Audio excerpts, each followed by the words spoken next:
How did this guy go from sleeping in his car to building a $100 million a year empire? The banks didn't want to lend to me. The landlords didn't want to lease to me. They didn't feel like it was a real successful business. With 150 locations in 4 countries, Charles is revealing his blueprint on how to start and scale a business to levels you've never thought possible. It kills me to have guys not listen to that because it ruins their growth. Discover the 3 essential ingredients for success and why you may fall short. It's a hard truth, but if any of the 3 aren't there, it's just probably not going to work. Uncover the one precious resource you will need for explosive growth. It means everything. Once you lose it, you can't get it back so easy. And at last, the one fatal flaw that dooms most entrepreneurs and how you can avoid it. The moment you start chasing this is the moment you start losing. Charles, there's a lot going on here. Tell us a little bit about where we are and what it is that you guys do here. We're in one of our facilities of Tint World Automotive Styling Centers. This is the one in Boca Raton, Florida. And so I'm here with you visiting one of our franchisees that owns this location. You don't own this, but this is one of your franchisees. Yes, that's correct. Help us understand all the services you offer just in a quick nutshell. It started out years ago as a tint shop, and we wanted to make it something where everybody can come. And with that, we expanded the service for Tint World to do tint, paint protection film, vehicle wraps, ceramic coatings, car audio, car stereo upgrades. We do pretty much everything that's aftermarket for a vehicle. Then we also do residential, commercial, window tint and ceramic coating in homes and businesses. You guys just don't stop. And then we also do marine work as well. Give us an idea on the scale of your operations as it is today, almost the end of 24. By the end of 2024, we're just approaching 150 locations open, and we have about another 100 in development to be open. I think we have 20-something locations secured that are in the process of being built out, so we're going to have a big year for 2025 as well. And not just U.S., just to be clear, which other countries do you plan to be in? We're also in Canada, growing pretty well. I think we have 6 stores up there. We also have a store in Saudi Arabia, Dubai, which they're getting ready to open up a second location. Awesome people over there. So Tint World's actually your second venture, and you bought this opportunity for incredibly low price. We'll get into that later. Right now, I want to find out what got you into the industry in general. Well, you know, as a teenager, I loved working on cars. My big thing was I was really good at building car stereo systems and customizing them. And I had a neighbor that told me, one day you should do something with this. And I said, yeah, just for fun. And so as time went on, I actually moved down to Florida and with the idea of opening up a car stereo shop. And I couldn't find any landlords that want to rent to me, and I couldn't find the banks. I went into the bank and they were like, no, we don't have any loans for that. It's a new business and we don't really know. So with that, I started doing some more research and I found franchising. And with franchising, they give you a blueprint, they give you a roadmap, they get you financing, they help you find the location and secure it. So you have like another brand behind whoever you are to build it. However, when I started looking at franchising, there was really no automotive aftermarket. There was only repair, maintenance, and a cousin of mine opened up in New Jersey and told me about a Meineke discount muffler shop. And he said that they were doing really well for him. He was getting ready to open up a second store. So with that, he sent me the business card. I called him up and I actually got approved. And next thing you know, I said, okay, I'm going to open up this one store and kind of learn how I can grow from here. And maybe in the future, I can build a business that I really wanted to build. What's the average time on a tint job?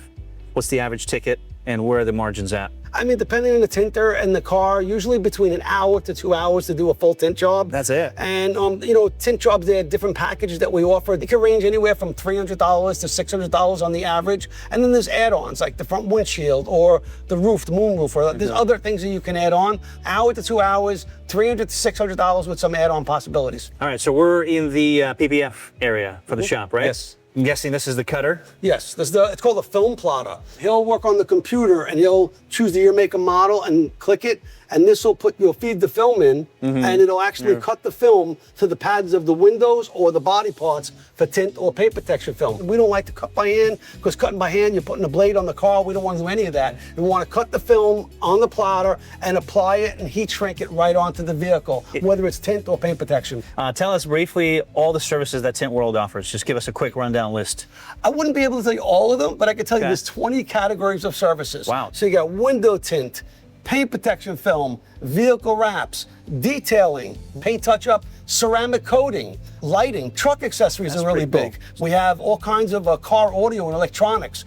So all these different features. So anything you want to do aftermarket to your car, We got it, you know. Yeah. And we spent a lot of time dialing on these services. How do we get there? So before Tint World, you were making quite a bit of money with the Monkey franchises, right? How much was it? Just curious if you're willing to share. And then how did you leave that business? What's the story about that? Well, you know, when I was earlier on, I was opening up businesses. They were small, but as I got better, they were pretty much $1 million out of the chute every time because I got really good at it. And then I started buying the property and building the buildings and leasing them to the stores. Now, as I matured, I own these buildings outright. So when I started to sell the businesses, I was collecting rent after I sold them. So I still had my income coming in. I didn't have to worry about it. But during the time I was with it, anywhere between $150,000 to $450,000 per location. My stores were all $1 and $2 million stores, so I was doing very well with it. And where in Tint World, I've been making double or triple that with these stores because it's more profitable of a business. And I saw that the auto aftermarket repair was sliding down. So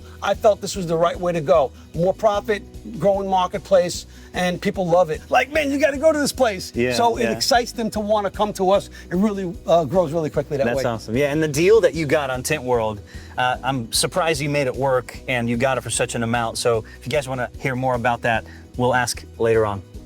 Between ceramic coating, PPF, right, tinting, obviously, what's the most popular service and what's the average ticket on the most popular service from a customer? Tint is definitely one of our most prominent services, and the average ticket is about, let's call it $450 across the board. That's fair. But people come in and they start with that and then they add on other things, and that's how it comes. But if I had to have one service that's the most profitable out of anyone, it's not our leading service yet, but ceramic coating is amazing. I mean, this thing is like anywhere from $1,000 to $3,000 of sale. So that's the most profitable business. Labor's still there, but you're saying Labor's it's just intense, but when you know what you're doing? Also the aftercare. Once you get the ceramic coating on your car, you're coming back over and over again, maybe once a month to once a quarter to get just the top coat on and just keep it going. For the company as a whole, Tint World, where is your revenue and margins at today? So right now we're probably pushing towards the end of this year, close to $130 million chain-wide sales. Wow. And so we as That's a amazing. franchisor make license fees and royalty fees and some other fees that we get from that. We're probably going to be closing on about $20 million a year in revenue into our franchise company. When I bought the company, it had 6 stores that were doing about $400,000 a year per store. And from there, I just kept on building and selling them. By the time I was at year 3, we were already profitable, but realized I was a one-man band up until 3. And then from there, it's just a matter of not about money, it's about how do I grow the company? How do I grow the stores? If you're a franchisor, it should not be how much you can make. It should be really focused heavily on how much your franchisees can make. Because if they're doing well and they're happy, you're going to sell franchises easier, you're going to grow easier, and the money will come because you're hinged on based on their performance. Blitz time with Charles. You ready? Mm-hmm. All right, what has been the most surprising part about running a business and achieving success? I say the most exciting is meeting new people that love their cars, they come in, so that's really exciting. And the success part is really every day when you're finishing cars and finishing customers, they're so happy with it. So that's kind of feeling you successful just by doing that. What is your favorite car that you've ever owned? Did you soup it up, quote unquote? Yes, my favorite car was my second car I ever owned. It was a brand new Turbo Trans Am, 1981. Wow. All right, what's one thing that every car owner can do to maintain and improve the performance of their vehicle? Best things you can do to make your car have better performance and lasting is doing ceramic coating on it, because ceramic coating is going to keep the car cleaner longer, 4 times longer generally, because it's hydrophobic and dirt falls right off. And also you want to put window tinting because it stops the sun from coming in and drying out your interior and burning it up. So those are 2 good things you want to do to your car as soon as you can. Is there a single philosophy or guiding principle you try to follow as an entrepreneur and CEO? Yeah, stay around positive people. Always talk about how good people are, how great they are, how well they're going to do. Don't say, you know, oh, I'm an idiot, I shouldn't have done that. No, don't even say that. Don't affirm that. Don't do that. Always think positive and grow positive. Awesome. If Tint World could collab with any major brand, automotive or not, who and what would it be? I would probably collaborate. Right now, I'm collaborating with a sneaker company that's making Tint World brand sneakers for my $1 Million Club winners. Nice. So we're going to be giving that in January. So that's a pretty cool collab. And we're collaborating with Cars Cafe, which is cars and coffee, so to go together. All right, that was good. Thank you. Okay. Boom. Scaling doesn't happen by accident. Just ask Charles. You don't get to a 100 million multinational business without learning a hard truth. The ones that last are the ones who put themselves in a position to succeed right from the start. That's exactly why millions of entrepreneurs have turned to busy. It's the business formation service that quickly and affordably helps launch your business while laying the foundation for its success. With simple upfront pricing and zero hidden fees, Busy gives you a one-time cost that covers everything: LLC formation, compliance, tracking, and even a free registered agent, plus state fees for the first year, all with just a few clicks of a button.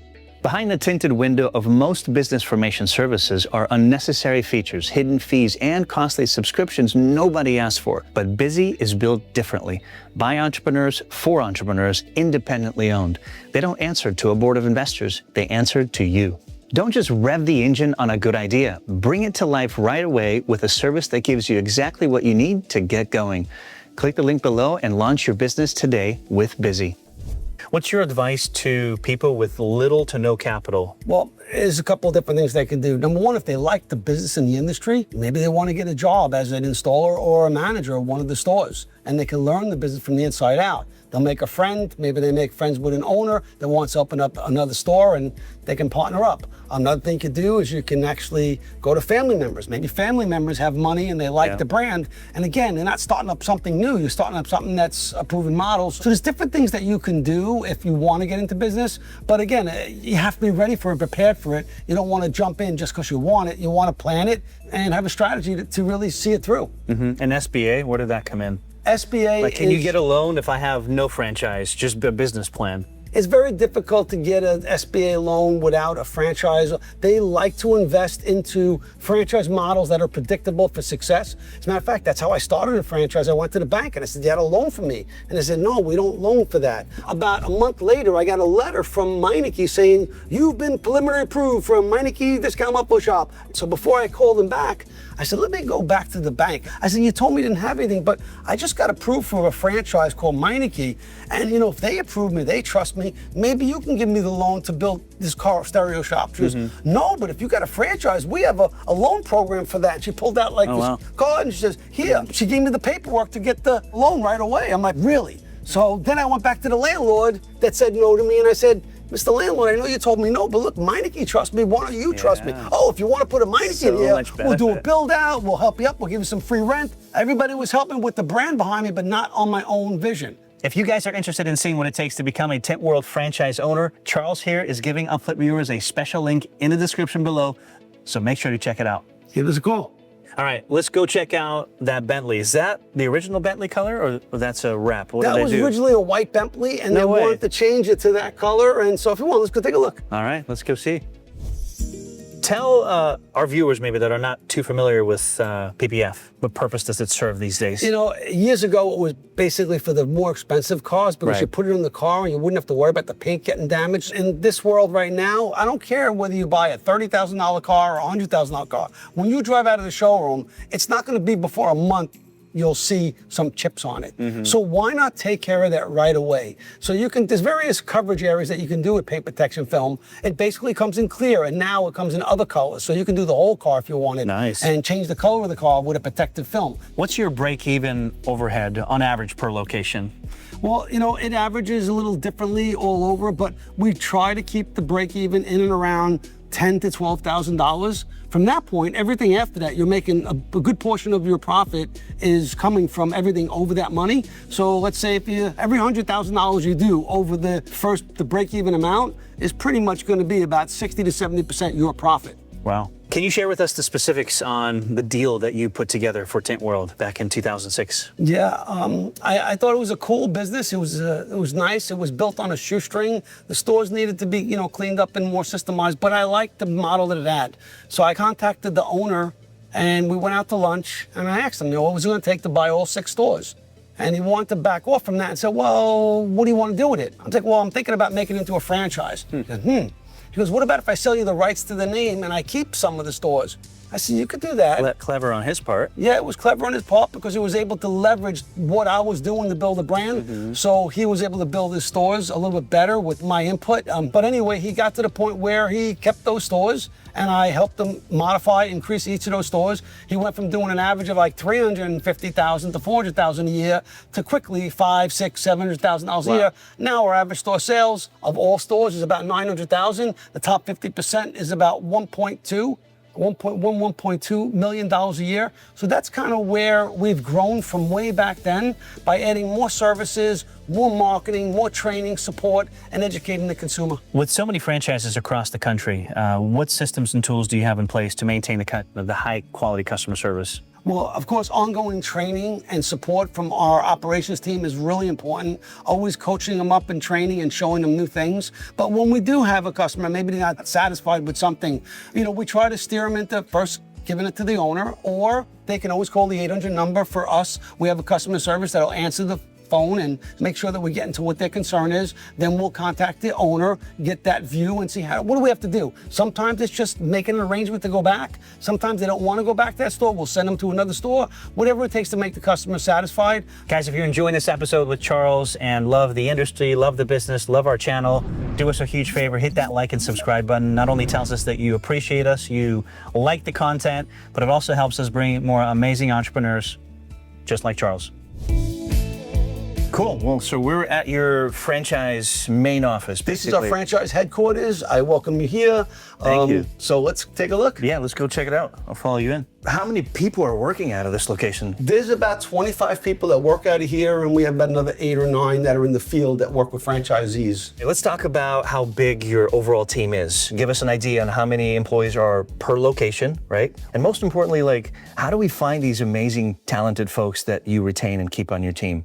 Well, it's really important to start that with the headquarters because, if you want to train franchisees, you want to train them for the right people. And what do they like about when they come and visit us? Our people here in our headquarters, they're always focused on how do we help the franchisees grow. We hire people who, love our franchisees, love our business model, and they find their place inside the Tint world. And what about location specific, right? You've got over 100 plus. We'll talk about more of that stuff later on, but each location has what? 1 manager, 3 typically employees. Give us a quick understanding of that setup. We suggest when a franchise opens up a brand new store, we typically start with a manager that could be the owner or an operator manager. Okay. And then with that, 3 employees. How much are you spending per month on marketing and what platforms give you the best ROI? The average store will spend between $50,000 to $60,000 annually in marketing. We do a lot of the heavy lifting on that, where we do a lot of digital and we work with them on doing some of the local social and stuff. And so with that, we found that for years, it's always been Google. It's always been the Google conversions. We've done really well with it. A little over a year ago, we found that actually those prices on Google raised and it got very competitive. So I wanted to make sure that we were going to be able to expand in the future. So we're not just dialed in for just Google. We do a lot of YouTube ads. We do a lot of LinkedIn ads. We do some TikTok and a lot of Facebook and Instagram, which is all part of what we do. Those ads turn into leads that go right into our point of sale system. So our stores are really easily text them back, make an appointment with them. They're right there for us to get them. And that's how we really build our customer base. Let's go back to the early days when you were growing Tint World. What are some mistakes that you made and what did you learn from them? What I did learn is that it's hard sometimes to make everybody have the mindset of being in business. Some people have a job, they have a different career, and they come into franchising and they think they're just going to buy the brand and it's going to self-propel.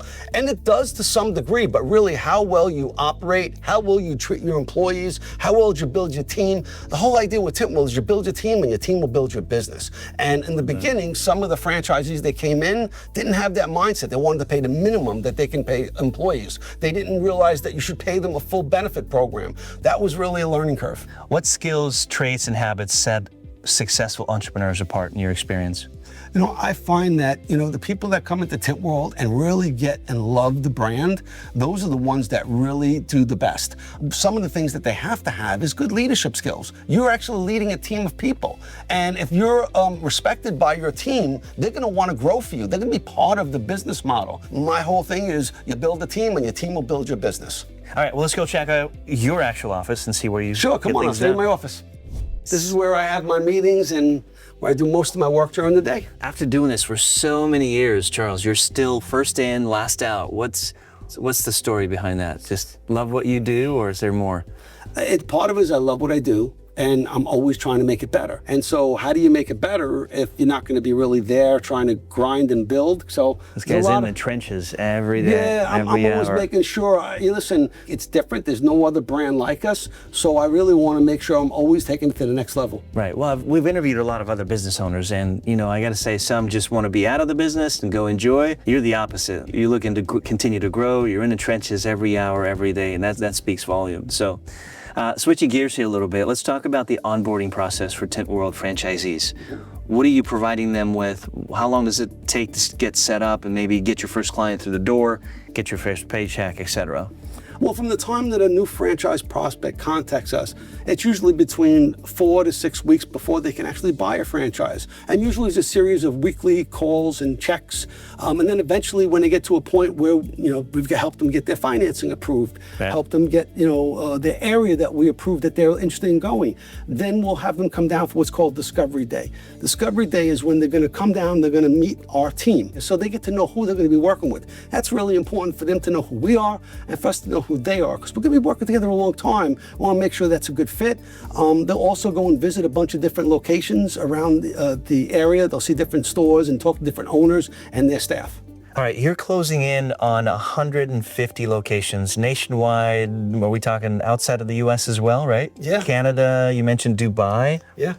What's the secret for those watching to scaling so massively? Give us a story on that. It never feels like it's scaling massively because it's always work that you're doing, and year by year you see it popping along. But yes, I guess a lot of it is really making sure franchisees are successful. Because if they're successful and you got stores staying open and they want to grow more, it's a lot easier to have franchisees grow a second or third store than to have to start one brand new, which we do a lot of. So, I learned a lot as a franchisee, being franchisee first. So, I didn't build my first store, but I grew. And eventually, I wanted to learn how to buy my own property and build my own store. And then from that point, I had to learn how I'm going to build out the store. So I got my contractor's license and started building my own stores and then leasing the locations to my franchise.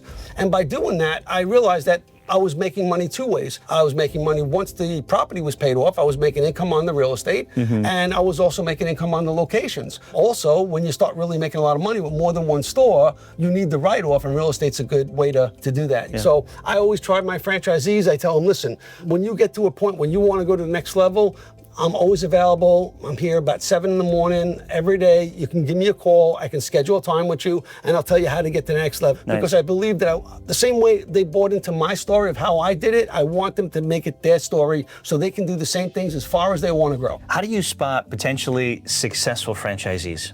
What are you looking for? Well, initially they spot us. A lot of them just come to our stores as a customer, and then they say, is this a franchise? And they'll give us a call. But we could see when they come in what level of interest, the commitment that they have. The idea is that you want to find someone that gets it, wants it, and has the ability to do it. Okay. If they have those three criteria that they're going to do those things, they could usually be a good franchisee. We're top of the chain as far as ranking on Inc. 5000. We've done it for 9 years in a row. As far as in the automotive sector, we've been in the top 1 or 2 continuously, and also we've been on Entrepreneur Magazine top 500 franchises for I think 14 years. Wow. So we're always in the top, and it's based on stats, success rate, and growth. So numbers matter, and stats matter, and so we want to put those out there so people know what they can expect. All right, so you mentioned earlier on that you guys have overgrown this space. What's happening next for the company? Well, this space, we've been here for a while. We're outgrowing the space. We have more people coming in, bigger brand, and so we have a new building that we're building from the ground up. It looks over there, a picture over there. So it's going to be 14,000 square feet. Wow. The first floor is going to have our own, Tint World Center with a Cars Cafe in there, where we have gatherings for car lovers and coffee lovers. And then the second floor is going to be all corporate offices. Well, let's go check it out. All right, tell us about this new location. Obviously, there was a building here, 2-3 weeks ago? Yeah, we got about 6 months and it'll be all up in a new building, believe it or not. Wow. So yeah, we bought this property in 2021, and by this year we'll be up with our new headquarters. Wow, so this will be the main headquarters plus your own location on the first floor. Yes, we need a real live location within the headquarters so we can really interactively work with consumers, with our franchisees in a perfect environment. And on the roof, I promised them we're gonna have a Tiki bar so I can leverage and I can inspire my franchisees franchisees to get down here and come hang with us. What do you say to people that would say, look, franchisee model limits my ability to give the input on the ground as the owner, as an entrepreneur? You know, I would say, you know, look at me. I came from Brooklyn. I bought my first franchise. I wound up building 10 of them. I got a wealth of knowledge from my franchisor. And then I decided to build my own franchise. And here I am now with 150 locations with another 100 in the pipeline. Why does that limit your ability to be creative and growth? You can grow to anything you want to do. What franchise gives you is a blueprint, a roadmap, and support in the system that you can grow within. Doesn't limit anything. It allows you to grow faster with a more proven system. Let's pretend for a second that you're not a franchise. You're a new business owner with no marketing team, limited resources, and you're starting a new business. What's your advice when it comes to marketing a new service in a market? What would you do? It's difficult because if you're going to go deal with a marketing agency, they're going to charge a lot of different monies to get Takes started. too much money. Yeah, you talk about landing pages, creative, artwork, call to actions. They got to learn your business. They don't even know it. So first they have to learn it, unless it's one that's very similar to another one they do. I'm not saying it can't be done. It should be done. But if you're going to do that, I would say if you're going to start your own business in any way, get yourself a wingman. You need someone that's going to be facilitating your business, what you view. So have that wingman do the implementation while you could do your creativity. For those that don't come from an entrepreneurial family, what's the best way, in your opinion, to learn on how to start, operate, and scale a business? You're probably going to want to work for a company that's doing similar to what you want to do. Get your hands dirty a little bit, yeah. Learn the ropes, learn the different positions, learn from everybody around you. So the more you have knowledge, when you are ready to go do something and build something, you kind of have a good idea of what you need to put in place to build that business. Looking back on your journey, Charles, from sleeping in your car to now having one of the world's biggest franchises, do you have any regrets? I don't have a lot of regrets. Every downside was a learning opportunity to take an upside.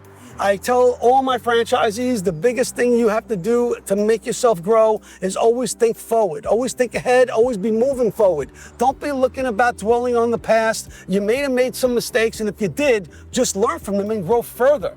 And always look forward. So continuous momentum is really important in life, and always look for the opportunities. Don't look at what the downside is. Somebody sees a downside, I see an opportunity. How's your relationship with work shifted and as you've grown and expanded the business? I mean, you're working less, working more? I'm probably not working any less. I'm just working different. I have more executives that can do certain things that I used to have to do a lot of, and now it lets me be more focused on creating new, better programs. I love working with the design team, with the marketing team, and all these things to go further. Can you step away from the business today and it's still operate just fine without you? I'd like to say yes, but it's not true yet. Not true yet, okay. I'm getting there. I'd say this building that we're building here is going to give us the opportunity to get to that level. And so we're going to be bringing in a lot more VPs to run different divisions of it. That'll let me to step back and be more of a board member and less of a CEO, let's call it. Yeah. Revving up a business idea of your own does not have to be a daunting task. In fact, starting, operating, and growing your business can be as simple as turning a key. That's why we've created the UpFlip Academy, from finding the perfect business model based on your goals, personality, and situation, all the way up to a step-by-step blueprint on how to start and launch your business in the next 10 days guaranteed. So visit the link in the description below to get on the path and your journey to starting your own business in the next 10 days guaranteed.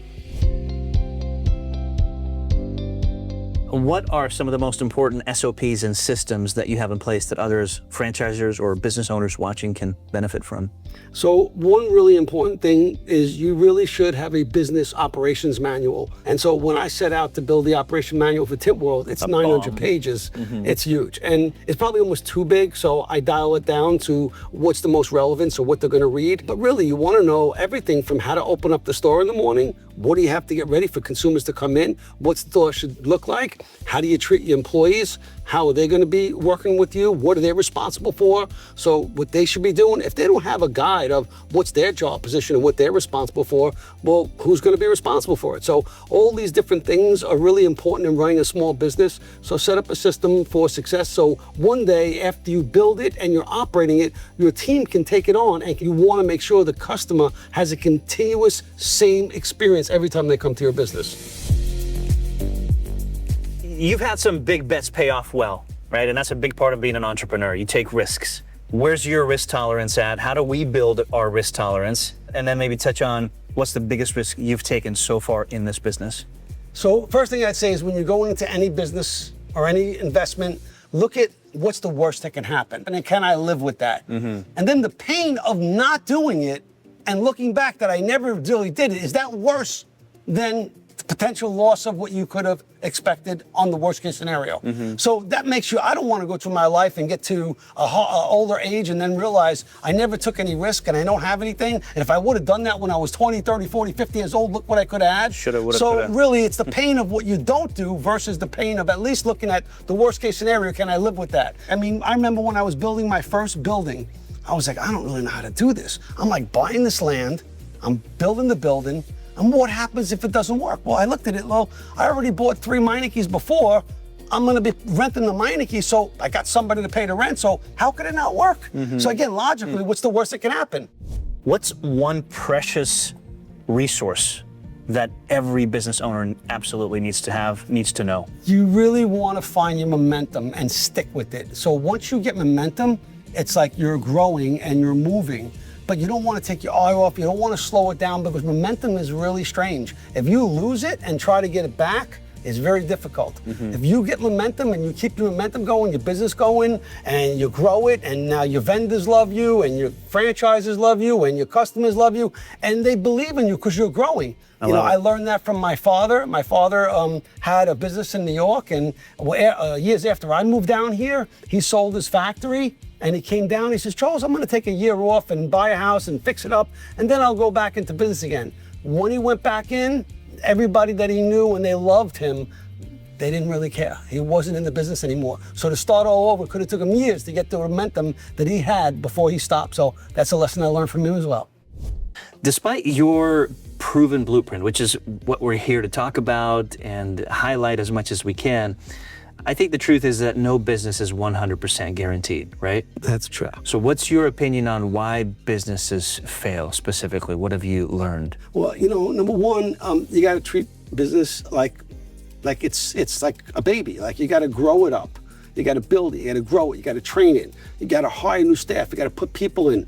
You've got to be the leader of that business. And it's not something that's a quick, you're not just going to turn it on, it's get rich quick. You got to put your 1 to 2 years in to build it, and it'll grow. The other thing is some franchisees, after 1 or 2 or 3 years, they get really good at it and they really start making some serious money. And then, what the natural thing to do would be open up another one Shiny or grow things. it, and then they start looking at these shiny objects. What's the shiny object? Oh, well, a friend of mine started, doing this, and another friend started doing that, and so they start looking outside of what their core growth is. You got to be good and great at something if you really want to grow, and you got to stick with something for a long period of time to really make it be something special. Otherwise, you're just going to be always distracted, looking at different things, shiny objects that are really not going to ever pan out for you. You've worked many years, very hard, long hours. How do you avoid burning out? Even to this day, you guys, he's in the office first, he's out of the office last. What's your advice for raising a family, growing a business? Just what's your personal journey on that? It's really important to first start with marrying the right girl. Marrying the right girl that has the same values and business mindset that you have. That's going to go a long way. And then from that point, that helps you with bringing up your children as well. I remember when I started my first store, my wife was going to college down here, and she came in and did the bookwork for me. And so from that point, after I got into it, we got married. I told her, once we get my first business open, we're going to get married. It wasn't long after. And then after about a year into it, I go, Jeanette, I moved down here, so I wanted to drive a beautiful car and drive down the beach with palm trees. Now I'm driving this 5-year-old 40 XP. I said, I want to trade in. I want to get a brand new Corvette. She goes, Charles, we're doing really well, and thank you for buying the townhouse and taking me on my honeymoon and all that good stuff. But if you want that, you better open up another one of these. I go, okay. Picked up the phone. I called Meineke. I bought another license. There you go. And so I got the next store open. It wasn't even 6 months in. And I said, Jeanette, this store is doing as good as the other one is. Are we ready to go? Can I buy it? She goes, go ahead and buy it. I went, all right. So I went and I bought a brand new Corvette. And then what did I do? I tricked it out with all kinds of custom car audio, and I went to all the shows, and I got part of the life I was looking for when I came down here. What else can you think of? And then, sharing your experiences with your family. First of all, you don't want to come home after all day being at work, being upset. You want to come home and share your life with your family. Share positive thoughts from the day, but ask them about their day. You know, it's really, you just can't bring it all done and dump it on them, and also let them know that they can share in what you do as well. I remember my daughter was like 4 years old, sitting at the counter asking customers to fill out the paperwork. And to this day, my daughter, you can meet her later, she's actually in the marketing office doing social media for us. Thinking about getting your windshield tinted, let me give you 3 reasons why you need it. Wow. She's growing good. My son is in business school. He's getting out. We'll see what happens when he does. That's awesome. Especially with you providing service to such a valuable, loved asset or liability for some people, right? We love our cars. How do you deal with some disagreements, maybe a not fully satisfied customer? Can you share some experiences and how you guys resolve that and use it as opportunity? Sometimes it takes a different person to speak to the customer. That's a good point. Because the one that was between them, they have a little bit of garbage there. So we want to kind of like, okay, let me, even if it's the owner, let me get my supervisor or my manager or, you know, customer service rep to deal with you and see if we can do something for you to make it right. Now you're taking the personality and that person starts over again with a nice, friendly back and forth. And at that point, really there's not much that customers typically want. They want something done right. They want something done for a certain price. They want to be treated nice. I mean, that's really not hard stuff to do. But once something issues the conflict of any kind, the best thing to do is reset it with a new person and have them work with them and resolve that. It's not a hard thing to do. Just got to care about the people more than you do about just getting money. So you've thought about expanding into residential, commercial, even marine services from the Tint World perspective, right? So Charles, why consider expanding your offerings to those categories? What kind of revenue do you think that'll bring in? Really, in the residential space and commercial space, I mean, we've always done some of it. But when I built Tint World, I was an auto shop guy. I had to market, sell, install, service, auto services of any kind. But, you know, doing residential, you're actually getting into a truck and you're going out to the consumer and you're selling, and that's a whole different model. So I've actually allowed my franchisees through our franchise agreement to be able to do these services. Some of them picked up on it more than others. So it's a relatively small part of our business. Maybe it's been about 10 or 15%. However, that area is growing, and in the last 5 years, I've seen the home services business grow really well. So we're now, we already dialed in on the type of vehicle, the type of marketing, the type of services. We have a call center that takes the calls and books the appointments. So we've done all these things to grow that residential commercial. So it's a whole other business outside of the Tint World Center. So when you're doing that services, the jobs are bigger. You know, an average house could be $2,500. Yeah. So you do 2 or 3 houses in a day. That's big money and it's good profit. So it's a very unique business model. There's not a lot of competition. We're suited to really grow it really well. So where we have 150 stores now open and 100 in development, I mean, we can put trucks on the road every month or two, and we can draw 1,000 trucks on the road doing home services. So it's another big growth point for our market. We think we can double chain-wide sales, getting all these stores doing this growth. And as far as, you know, marine work, I mean, everybody that has a boat, they want ceramic coating, they want lighting in these boats, a marine audio job. And when you do it on a marina and you go there and you do one, they start telling everybody, oh, you got to call these guys. So it's really good to get a lot of referrals, and people that have boats, they drop 15, 20 grand on it. It's not like a car where they're more dialed in on pricing and doing the service. This marina thing, it's a big expense. People just spend a lot of money. So that's a whole nother area of development. This thing looks pretty cool. I've never seen anything like that, by the way. This is our self-service kiosk where people can actually come into our stores or into a place where we put it, and they can actually choose what service that they want for their vehicle. Let's talk about why you think a lot of brands or businesses don't expand their offerings. Why could that be so detrimental as well? But if you're not a franchise and you got a business, you know what you know, you've honed in on it, you're doing really well at it, and they're not looking into the future, what's coming down the pike, competitors, growth, opportunities. There's a whole nother layer of knowledge that you have to get for each and every category. So with a franchise system, if you're a good franchisor, you'll be always thinking ahead. What's coming down the pipe 2, 3 years down the road, so you can actually plan for it and grow into that sector.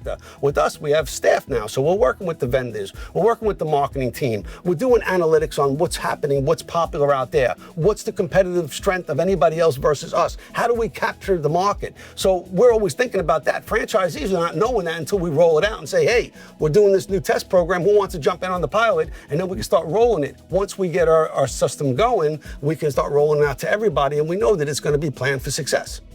What happens when a franchisee wants to sell? Is there a different business model to pursue, possibly? Our franchise is a little bit unique to most franchise companies. Because I was a franchisee first, I used to actually build and sell my own franchises, meaning that I was a franchisee that sold my business and really did well with it. So when I find a franchisee wants to sell their business, we have a sales assistance agreement where we'll work with them and they can actually sign up for us to actually go find prospects. Because we have so many people that want to buy franchises that some of them want to buy one that's already open. They can get in quicker. It's might be 1 to 5 years already open, or maybe even longer, and they can grow that business. So we assist them with that whole process, and typically it's 2 to 3 months, and we help them sell it. It's something that I don't love to see happen because I love the people to be part of the business, but when it does, we're all in on helping them. Do you believe in the phrase that says, do what you love and you'll never have to work a day in your life? Because it's not true for some, yet true for you. You've got a lot of passion for what you're doing. If you're good at it and you love it and you continue growing, you're always going to feel good. But you can't do it all yourself. You have to level up. I mean, I'm sure if you were playing a sport at 15 years old and you were doing it the same way at 25, you wouldn't be happy. But if you were growing and getting gain and ahead and maybe getting sponsored and growing and playing with other stars around you, it doesn't just become about you. You want to bring other people in. So leaders build leaders. And if you're building leaders in your business model, it's really rewarding for you to build that. And now they're helping you build something bigger. They become part of your world. That's awesome. So the focus goes from you to now others and creating opportunities for others. Absolutely, yes. That's pretty cool. If you want to continue to drive towards success, check out episode 179. With 13 businesses and a car collection that's pure fantasy, you're in for a treat. Make sure to like and subscribe. We'll see you in the next episode.